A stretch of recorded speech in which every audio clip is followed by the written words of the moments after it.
बेडेकर महाविद्यालय मारहाण प्रकरणी दादा गट आक्रमक झालेला आहे। जोशी बेडेकर महाविद्यालयाला टाळे लगाव आंदोलन करणार असल्याचं त्यांनी सांगितलंय। एनसीसीच्या विद्यार्थ्यांना झालेल्या अमानुष मारहाण प्रकरणी राष्ट्रवादीचा दादा गट आता आक्रमक झालेला आहे। जोशी बेडेकर महाविद्यालयाला टाळे लगाव आंदोलन करणार असल्याचं यावेळी सांगितलं जात आहे। एनसीसीच्या विद्यार्थ्यांना अमानुष मारहाण केली गेली होती, त्यासंबंधी आता राष्ट्रवादी दादा गट आक्रमक झालेला आहे।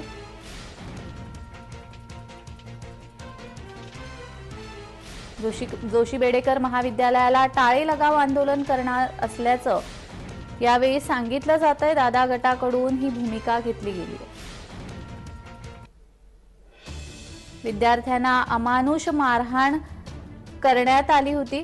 एनसीसीच्या विद्यार्थ्यांना अमानुष मारहाण करण्यात आली होती। या प्रकरणी राष्ट्रवादीचा दादा गट आक्रमक झालेला आहे आणि जोशी बेडेकर महाविद्यालयाला टाळे लगाव आंदोलन करणार असल्याचं त्यांच्याकडून सांगण्यात आलंय।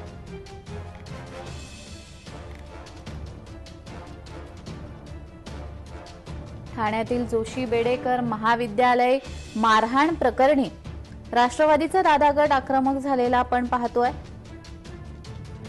जोशी बेडेकर महाविद्यालयाला टाळे लगाव आंदोलन करणार असल्याचं यावेळी ही भूमिका दादा गटाने घेतलेली आहे। एनसीसीच्या विद्यार्थ्यांना झालेल्या अमानुष मारहाण प्रकरणी राष्ट्रवादीचा दादा गट आक्रमक झालाय। त्यामुळे जोशी बेडेकर महाविद्यालय बंद करणार, टाळे लगाव आंदोलन करणार असल्याचं दादा गटाकडून सांगितलं जात आहे। ठाण्यातील जोशी बेडेकर महाविद्यालयामध्ये एनसीसीच्या विद्यार्थ्यांना झालेल्या अमानुष मारहाण प्रकरणी राष्ट्रवादीचा दादा गट आक्रमक झालेला आहे। त्यांनी ही भूमिका घेतलेली आहे। जोशी बेडेकर महाविद्यालयाला टाळे लगाव आंदोलन करणार असल्याचं त्यांनी म्हटलंय।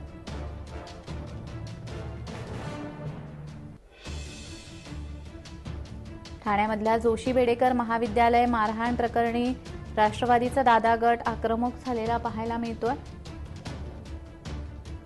या महाविद्यालयाला टाळे लगाव आंदोलन करणार असल्याचं देखील यांच्याकरवी सांगितलं जात आहे।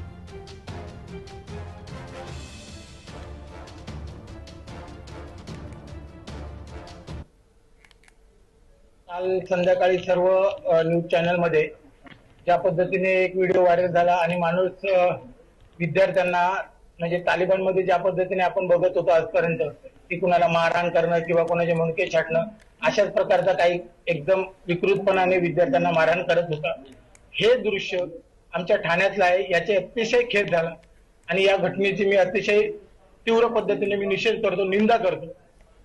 आम्ही आज सकाळी कॉलेजच्या प्रशासनाला विचारायला आलो की ही घटना घडली, तुम्ही काय ऍक्शन घेतली।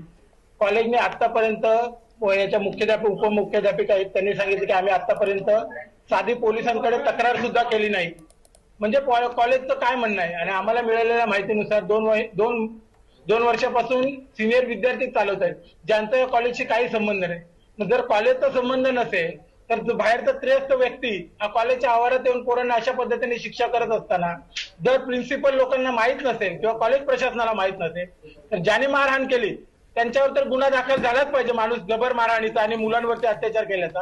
आणि ज्या कॉलेजला माहित नाही ना तर त्या या गोष्टीच्या स्वतःवरती दखल घेऊन किंवा जिम्मेदार मानून या कॉलेजच्या प्राचार्या यांनी जोपर्यंत हे चौकशी संपूर्ण होत नाही तोपर्यंत स्वतःचा राजीनामा द्यावा, नाहीतर कॉलेजच्या वरच्या जो कमिटी आहे त्यांनी त्यांना निलंबित करावं, ही राष्ट्रवादी युवक काँग्रेसची मागणी आहे। आणि जर असं यासंबंधी माहिती देण्यासाठी आमचे प्रतिनिधी कुणाल भोईटे आपल्याशी फोनद्वारा जोडले गेलेले आहेत। कुणाल, काय सांगाल, या प्रकरणी खरं तर प्राचार्य देखील म्हणतायत की आपल्याला याविषयी काही माहिती नाही आणि ही बाहेरून येणारी मुलं आहेत, सिनियर मुलं आहेत, तर यांच्याविषयी काही कारवाई होणार आहे का? कशा पद्धतीने याच्या विरोधात भूमिका घेतली गेली आहे?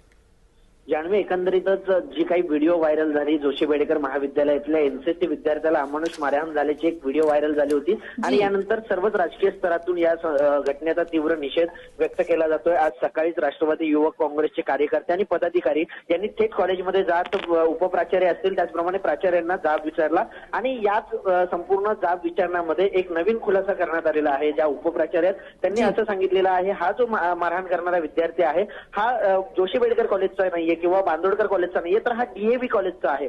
त्यामुळे अजून राष्ट्रवादी युवक काँग्रेस अजूनच आक्रमक झालेले आहे आणि जोपर्यंत या संपूर्ण प्रकरणात कारवाई होत नाही तोपर्यंत आम्ही इथून हटणार नाही अशी भूमिका आहे। पोलीस या ठिकाणी दाखल झालेले आहेत। त्यामुळे आता राष्ट्रवादी युवक काँग्रेसची पुढची भूमिका काय असेल हे पाहणं महत्त्वाचं आहे। मात्र सर्वच राजकीय स्तरातून या संपूर्ण घटनेचा तीव्र निषेध केला जातोय। मात्र हा प्रकार 2 वर्षापासून चालू आहे असं म्हटलं जातं, याविषयी किती तथ्यता आहे? जे राष्ट्रवादी युवक काँग्रेसचे ठाणे अध्यक्ष आहेत वीर वाघमारे यांचा असा आरोप आहे की या ठिकाणी जो एनसीसी युनिट आहे तो गेले 2 वर्ष विदाऊट शिक्षकाविना इथे चालवला जातो किंवा या ठिकाणी फक्त विद्यार्थी शिकवतात, अशा प्रकारचा जे आरोप आहे तो वीर वाघमारे यांनी केलेला आहे। कॉलेज प्रशासनाने या संदर्भात कोणताही पाठपुरावा किंवा कोणती माहिती दिलेली नाहीये। मात्र आता या संपूर्ण प्रकरणामध्ये कॉलेज प्रशासन असेल, पोलीस प्रशासन असेल, कशा प्रकारे कारवाई करते हे पाहणं महत्त्वाचं आहे। जान्हवी जी, धन्यवाद कुणाल तुम्ही दिलेल्या सविस्तर माहितीबद्दल।